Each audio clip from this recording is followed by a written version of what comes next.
दोस्तों, सीबीएसई की तरफ से आज एक इम्पॉर्टेंट सर्कुलर रिलीज हुआ है जिसका संबंध क्लास 10 और 12 में पढ़ने वाले बच्चों के साथ है जो 2021-22 के सेशन में पढ़ रहे हैं और नवंबर-दिसंबर के महीने में टर्म 1 और मार्च-अप्रैल के महीने में टर्म 2 का बोर्ड एग्जाम देंगे। एग्जाम टाइम है, इसलिए लिस्ट ऑफ कैंडिडेट भरने का टाइम आ गया है और इस सर्कुलर में लिस्ट ऑफ कैंडिडेट कैसे भरी जाए और 10th और 12th में पढ़ने वाले बच्चों को फीस कितना लगेगा और दूसरे किन किन चीजों की जरूरत है इसके बारे में जानकारी दी गई है। यह आप देख सकते हैं 16 सितंबर 2021 का सर्कुलर है। यहीं आपको पता चलेगा कि एलओसी कब तक भरी जाएगी, इसका लास्ट डेट कब है और फी पेमेंट कैसे करना है। तो ये सारी चीजें हम आज इस सर्कुलर में देखेंगे।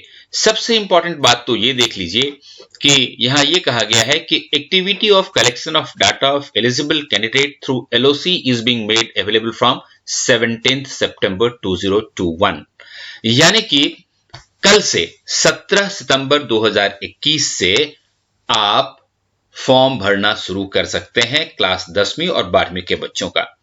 और इसके लिए जो लिंक है वो सीबीएसई के पोर्टल पर ई परीक्षा में आपको मिलेगा। जैसे ही आप cbse.gov.in खोलेंगे वैसे ही आपके पास ये ई परीक्षा का लिंक मिलेगा और यहां पर में आप एलओसी भरना शुरू कर सकते हैं। और क्या है मुख्य बातें इस सर्कुलर में, चले जानने की कोशिश करते हैं। सबसे पहली बात तो ये कहता है कि schools must use the affiliation number as user ID.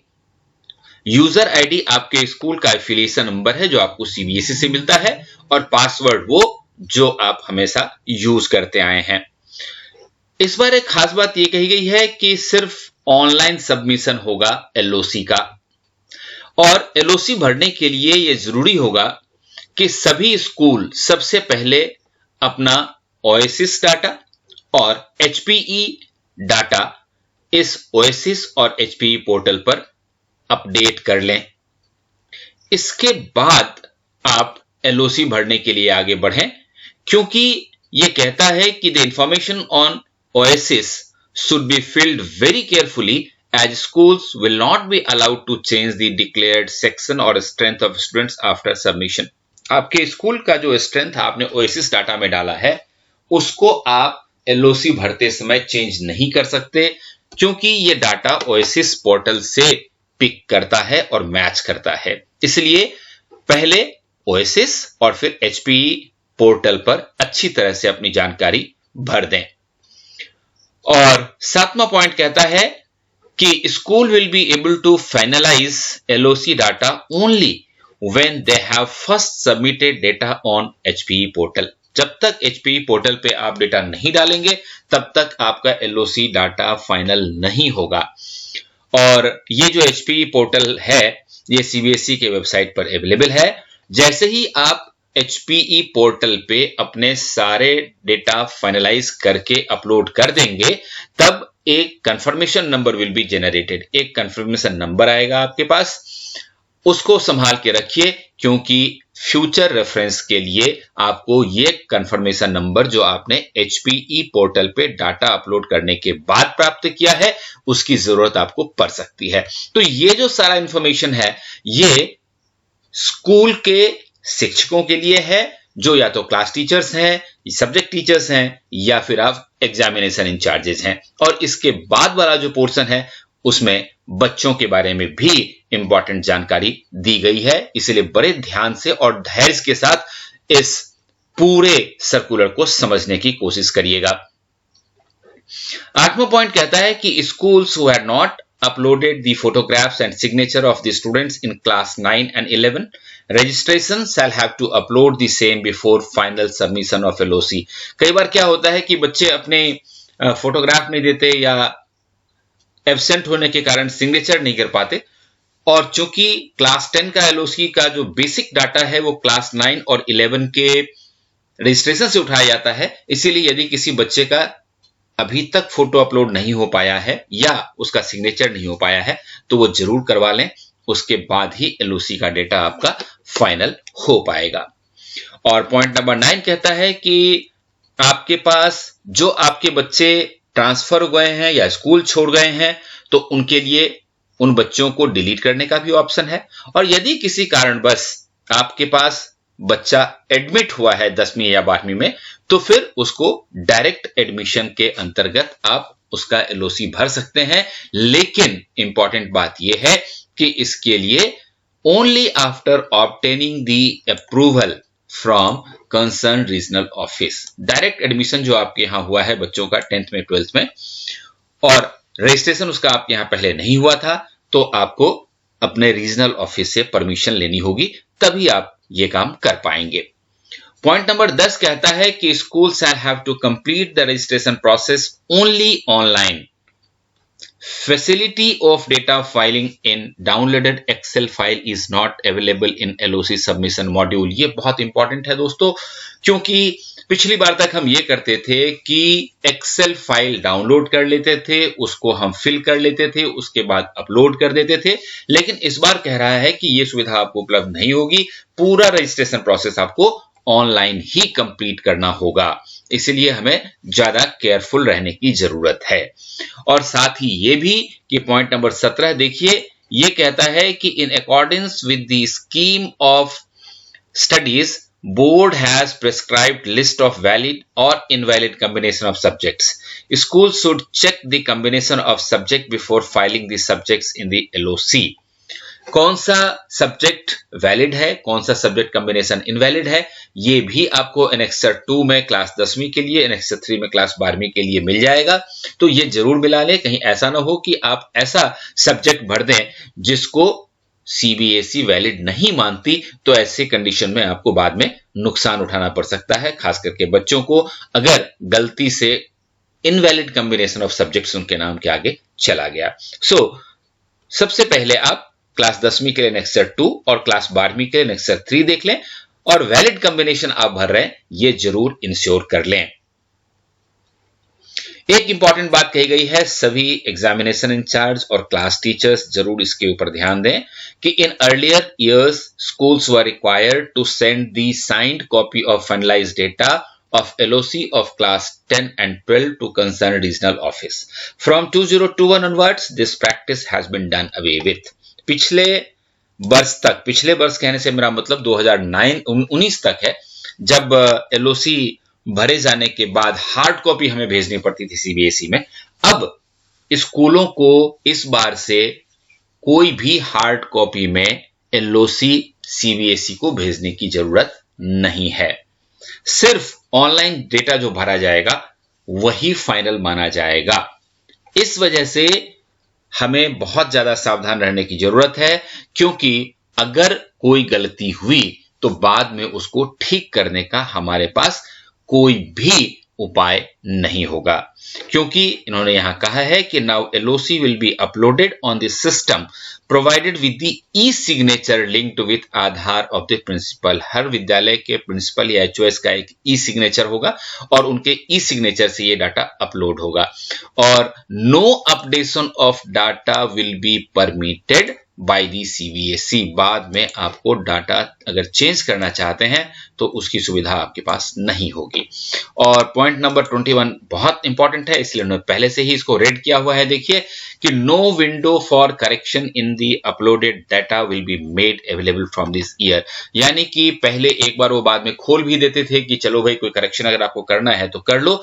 इस बार चूंकि टाइम बहुत टाइट है, नवंबर में आपके टर्म 1 के एग्जाम शुरू होने हैं, इसीलिए डाटा करेक्शन का मौका आपको नहीं मिलेगा। इसलिए पहले बार ही हमें ये इंश्योर करना होगा कि हम सही समय पर सही तरीके से फॉर्म भर लें। और इस बार ऑनलाइन फॉर्म सबमिशन के लिए 2 वीक का समय दिया गया है, तो अंतिम डेट क्या है ये हम आगे देखेंगे। अब डाटा अपलोड करने समय में कुछ चीजें जो बहुत इंपॉर्टेंट हैं, जो टीचर्स को भी ध्यान देना है, बच्चों को भी ध्यान देना है, एग्जामिनेशन इंचार्जेस और एचओस को भी ध्यान देना है, वो ये है कि spelling of name of the student, mother, father, guardian is correct and as per admission और withdrawal register maintain by the school. बच्चा कई बार आपके पास आएगा, मेरे नाम के साथ कुमार लगा दो, मेरे नाम के साथ कुमारी लगा दो, मेरे साथ रानी लगा दो, राजा लगा दो। नहीं, जो स्कूल के रिकॉर्ड में आपके पास नाम है उसका, बच्चे का, मदर का, फादर का या फिर गार्जियन का, वही नाम जाएगा। ऐसे ही जो डेट ऑफ बर्थ आपके रिकॉर्ड में है एडमिशन विड्रॉल रजिस्टर में, वही जाएगा। बच्चे के कहने पर आप डेट ऑफ बर्थ बिल्कुल भी चेंज ना करें। और साथ ही सब्जेक्ट कॉम्बिनेशन का जरूर ध्यान रखें कि ये करेक्ट हो। और ये देखिए क्लास 10 और 12 के लिए जो मेन सब्जेक्ट्स हैं उनका कोड भी दिया हुआ है और यहीं से आपको प्रॉपरली आप सब्जेक्ट चूज कर सकते हैं। ओएसिस डाटा के बारे में कहा गया है कि schools will also submit data in OASIS as per past practice till 29/9/2021। 29 तारीख तक, 29 सितंबर तक आपके पास अपने स्कूल के ओएसिस डाटा को ओएसिस पोर्टल पर अपडेट करने की सुविधा है, क्योंकि जब तक आप ओएसिस डाटा अपडेट नहीं करेंगे तब तक आप एलओसी फाइनल नहीं कर पाएंगे। इसीलिए ओएसिस डाटा पहले जरूर भर लें। और आप ये देख सकते हैं कि ये कंट्रोलर ऑफ एग्जामिनेशंस डॉक्टर संयम भारद्वाज के सिग्नेचर से ये सर्कुलर निकला है। ये इंपॉर्टेंट बातें थी जिनको स्कूल्स को ध्यान रखना है। अब आइए फीस के बारे में बात कर लेते हैं कि कितनी फी देनी है। तो सबसे पहले देखिए क्लास 10 को कितनी फीस देनी है ये समझ लेते हैं। ये देखिए क्लास 10 का है ये। और क्लास 10 में पढ़ने वाले जो बच्चे हैं उनके लिए नॉर्मल फीस देखिए, स्कूल्स इन इंडिया, भारत देश के अंदर जो स्कूल्स हैं उनकी बात हो रही है यहां पर, 1500 रुपए 5 सब्जेक्ट के लिए। जो मेन 5 सब्जेक्ट है उसके लिए 1500 रुपए आपको देना है। यदि कोई बच्चा एससी या एसटी कैंडिडेट है जो दिल्ली गवर्नमेंट स्कूल्स में पढ़ता है तो उसके लिए 1200 रुपए फीस है। जनरल कैंडिडेट के लिए 1500, एससी और एसटी कैंडिडेट के लिए 1200 और एडिशनल सब्जेक्ट अगर आपका है 10वीं में तो पर सब्जेक्ट पर कैंडिडेट 300 रुपए एक्स्ट्रा आपको देने की जरूरत होगी। और अगर माइग्रेशन सर्टिफिकेट 10th में बच्चा चाहता है तो 350 रुपए माइग्रेशन सर्टिफिकेट के देने होंगे। और अब लास्ट डेट देख लीजिए, लास्ट डेट कह रहा है कि 17 सितंबर से आपका पोर्टल ओपन हो जाएगा और 30 सितंबर लास्ट डेट है जब तक आपको अपना एलओसी फाइनल कर लेना चाहिए। और फी पेमेंट आप लास्ट 1 अक्टूबर 2021 तक कर सकते हैं। और ये बहुत ही क्लियर वर्ड्स में यहां लिखा हुआ है कि LOC will be submitted online only, no hard copy is to be sent. LOC जो आपने भर दिया वो फाइनल हो गया। और जिन बच्चों के पास विजुअली इंपेयर्ड होने का सर्टिफिकेट्स है और स्कूल के अंदर जो विजुअली इंपेयर्ड कैंडिडेट्स पढ़ रहे हैं उनको एक भी पैसा फी देने की जरूरत नहीं है, क्योंकि उनका एग्जामिनेशन फी पूरी तरह से एग्जेम्प्टेड है। ये सिर्फ विजुअली इंपेयर्ड कैंडिडेट्स के लिए है, ये याद रखिएगा। और यहां इन्होंने बड़ी क्लैरिटी के साथ इस बात को रखा है कि if students details are entered and finalized on और before 38/9/2021 and fee remitted on और before 1/10/2021 then no late fee shall be applicable. यानी कि हम सब लोगों को कोशिश ये करनी है कि 30/9/2021 तक एलओसी भी फाइनल कर दें और फी पेमेंट भी कर दें, क्योंकि otherwise last date with fee, late fee of ₹2000 per candidate, अगर आप 30 सितंबर तक फाइनलाइज नहीं करते तो पर कैंडिडेट 2000 रुपए का आपको लेट फी देना पड़ेगा। और लेट फीस के साथ आप 9 अक्टूबर 2021 तक फॉर्म भर पाएंगे। इसलिए बेटर है कि लेट फीस को अवॉइड किया जाए और 30 सितंबर तक हम फॉर्म भर लें। अब बात करते हैं 12वीं क्लास के बच्चों का कितना फीस लगेगा। तो ये देखिए यहां पर में आप देख सकते हैं नॉर्मल फी है ये विदाउट लेट फी, यानी कि जनरल कैंडिडेट के लिए 1500 रुपए 5 सब्जेक्ट के लिए, यदि आप SC ST कैंडिडेट्स हैं तो आपके लिए 1200 रुपए की फीस है 5 सब्जेक्ट के लिए, और इसके बाद 300 रुपए पर subject for additional oblique optional subject पर कैंडिडेट। 300 रुपए एडिशनल का है, और प्रैक्टिकल फीस 150 रुपए फॉर ईच प्रैक्टिकल सब्जेक्ट। यदि आप ऐसे सब्जेक्ट्स को पढ़ रहे हैं जिसमें प्रैक्टिकल होता है, प्रोजेक्ट होता है, तो फिर 150 रुपए। और माइग्रेशन फी, 12वीं में माइग्रेशन फी लगभग कंपलसरी है, सभी को लेना पड़ता है, क्योंकि दिल्ली यूनिवर्सिटी में अगर आप एडमिशन लेना चाहते हैं तो 12वीं के बाद आपको माइग्रेशन सर्टिफिकेट चाहिए, तो इसके लिए 350 रुपए आपको अलग से देने पड़ते हैं।